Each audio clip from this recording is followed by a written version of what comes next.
Olá meus caros alunos, sejam bem-vindos a mais uma aula. Eu quero ainda mais explorar esse assunto sobre riscos dentro do projeto com vocês, e um conceito extremamente relevante e importante para nós é saber distinguir o que é risco conhecido de risco desconhecido. Em inglês a gente utiliza do termo de known unknown, né? Seria conhecido desconhecido, ou seja, riscos conhecidos, e unknown para desconhecido, que seria para risco desconhecido, ok? Como que funciona isso? O que eu posso dizer que um risco é conhecido ou desconhecido no caso? Vamos lá. Primeira coisa, riscos conhecidos são riscos que podem ser identificados e analisados. A gente sabe que a gente está exposto a esses riscos. A gente consegue avaliar o ambiente, a gente tem informação, instrumento para poder saber que nós estamos expostos a determinados riscos dentro do projeto, ok? São coisas que você sabe que não sabe, né? Brincando um pouco com as palavras, né? Você sabe que determinados riscos podem acontecer, mas você não sabe se vai ou não acontecer. Por isso que o elemento de incerteza ele está presente dentro do risco, né? E são percebidos a partir da experiência anteriores ou pela análise do ambiente onde o projeto ocorre, a gente consegue levantar essas informações. Já em relação a riscos desconhecidos, são riscos impossíveis de serem identificados. É até engraçado tentar dar algum exemplo para vocês, porque a partir do momento que eu levanto um risco desconhecido, ele deixa de ser desconhecido, concorda? Ele vai passar a ser conhecido, mas de repente existe uma situação em que era impossível saber da ocorrência daquele risco, e por favor, não confundam com falha de planejamento, porque às vezes o risco pode ser identificado, mas no entanto eu não fiz um trabalho adequado de levantamento daqueles riscos, então houve uma falha de planejamento. Agora, um risco desconhecido, ele é impossível da gente saber que nós estamos expostos a ele. São coisas que você não sabe que não sabe. Entenderam aí nessa relação, né?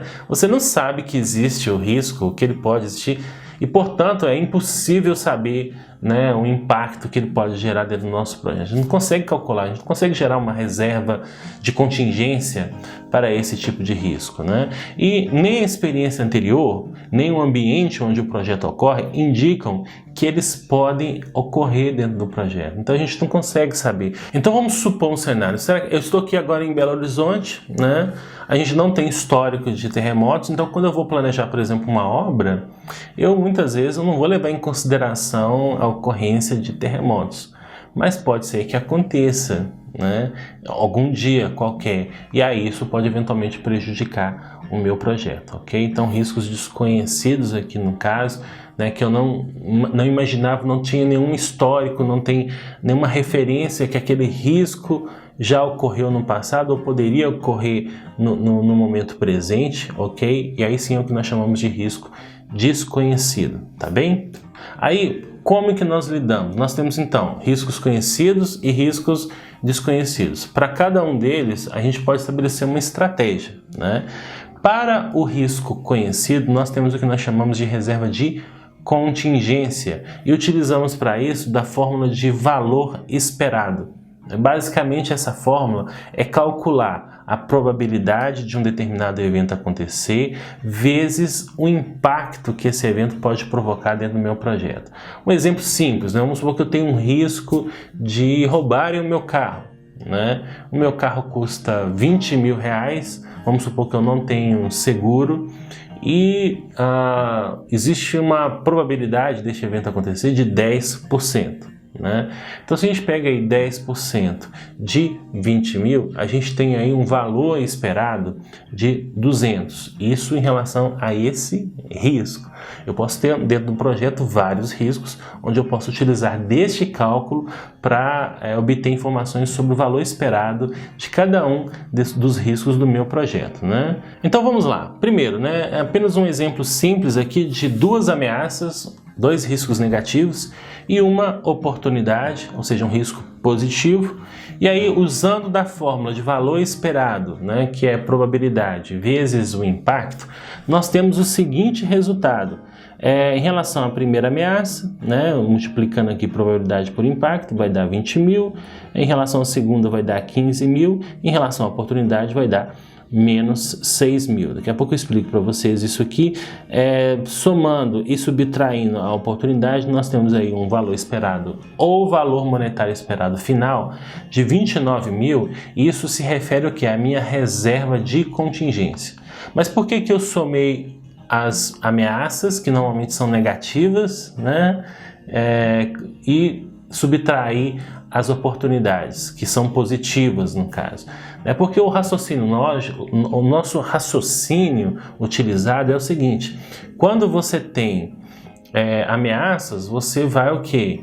Adicionar ao custo do projeto. Se você tem, por exemplo, né, dentro de um projeto 100 mil reais de orçamento e pegando pelo exemplo aqui 35 mil de ameaça, então você vai pegar esses 35 mil e adicionar aos 100 mil, você vai ter um total de 135 mil.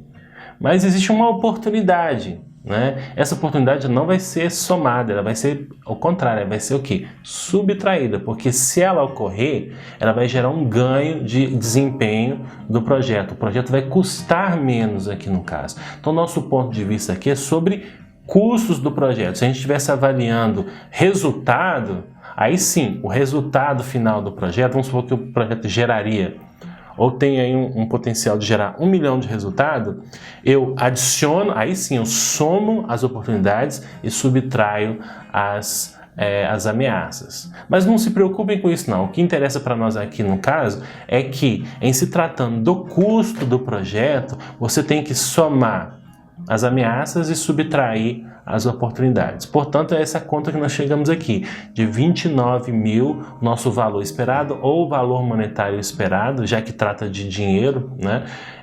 Que devem ser, esses 29 aqui já devem ser adicionados como reserva de contingência para o projeto. Já engloba todas as ameaças, a diferença, né, no caso, das ameaças e oportunidades relativas ao projeto, ok? Então, olha só o exemplo. Os custos do projeto foram estimados em 100 mil, né?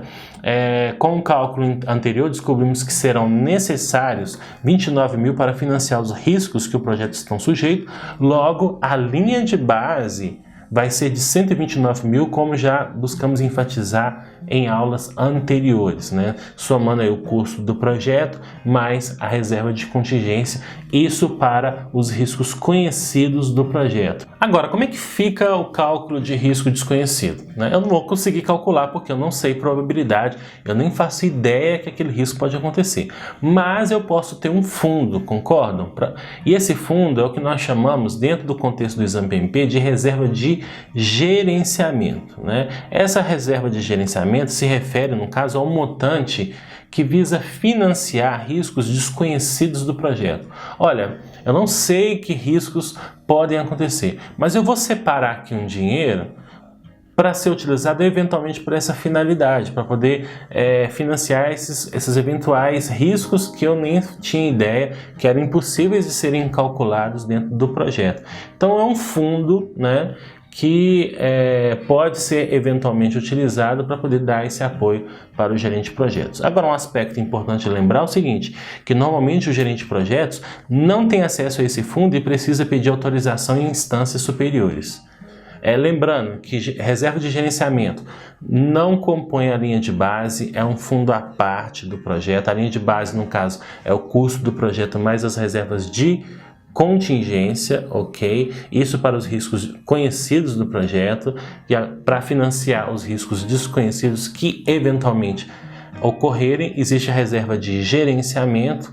Caso não ocorra nenhum risco desconhecido, essa reserva fica para a empresa intacta, né? Se acontecer algum risco, a gente vai avaliar qual foi esse risco, se realmente é um risco desconhecido, vamos pedir autorização da empresa para utilizar desse fundo. Então esse é o conceito por trás tanto das reservas de contingência quanto a reserva de gerenciamento associada com riscos conhecidos e desconhecidos. Espero aí ter esclarecido esse ponto e vamos seguir adiante que nós temos mais coisas para conversar. Um abraço, até mais!